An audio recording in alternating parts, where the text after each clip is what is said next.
Muhafazakar halkın oyları ile iktidara gelen mevcut parti AKP, halkı temsil etme noktasında halkın haklı taleplerine sağır kalmamalı, 28 Şubat zihniyeti taşıyan kesimi memnun etmek yerine hepimizi yoktan var eden ve tekrar huzuruna alıp yaptığımız her şeyden hesap soracak olan Rabbül Alemine itaat etmeye ve Nur suresi 31. ayet ile Ahzab suresi 59. ayetlerini okumaya davet ediyoruz.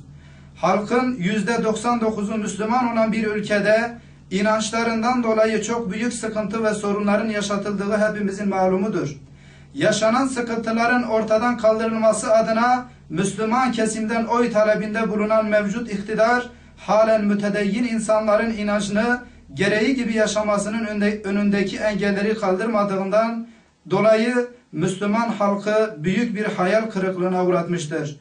3 dönemden beridir iktidar olan AKP, biz isteseydik tesettür sorunu çözerdik diyen yetkili bakan, acaba tesettür sorunu çözmeye engel olan unsur neydi?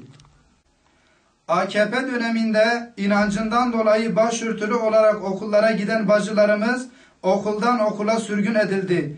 Kız çocuklarının haklarını arayan anne ve babalara cezalar verildi. Aynı şekilde okullarda karma eğitim sıkıntısı halen devam etmektedir.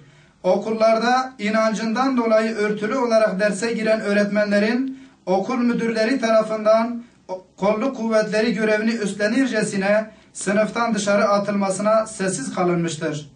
Hem dindar bir nesil diyorsunuz, hem de hiçbir dinde yeri olmayan karma eğitimden ısrar edeceksiniz. Söylemleriniz ile eylemleriniz birbiriyle çelişmektedir. Kısacası karma eğitim ile dindar nesil yetişmeyeceğini din ve vicdan sahibi olan herkes bilir.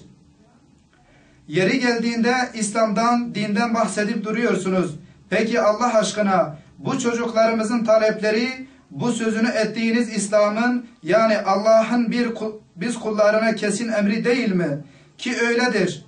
O halde Allah'tan korkun ve yarın mahkeme-i kübrada hesabını veremeyeceğiniz söylem ve vaatlerden bir an önce vazgeçmenizi tavsiye ediyoruz.